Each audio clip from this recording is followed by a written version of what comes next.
Yesebo kati wano tuli Mbuya tukkirira Kinnawataka twolekere ebbanda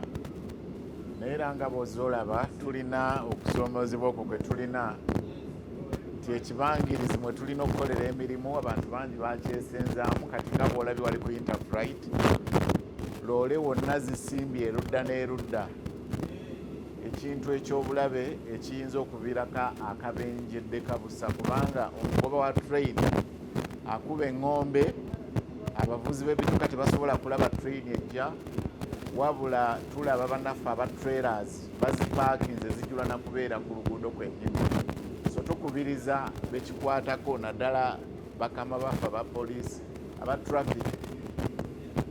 level crossing eyo bafube okulaba nga bagobawo ezo loole we zipaakinga. Ekisoomoozo ekirala era ogenda kiraba we tugenda ekireka nti akatale kali ddala mu luguudo lwa ggaali y'omukka. Abo tuzze twogerezeganya nabo tuzze tubagoba naye era olaba nti bakyalemeddewo. Ogenda kukiraba bwe tuva ekireka ojja kulaba ekiri e Namboole nti kasasiro yenna Abaakira division yabalema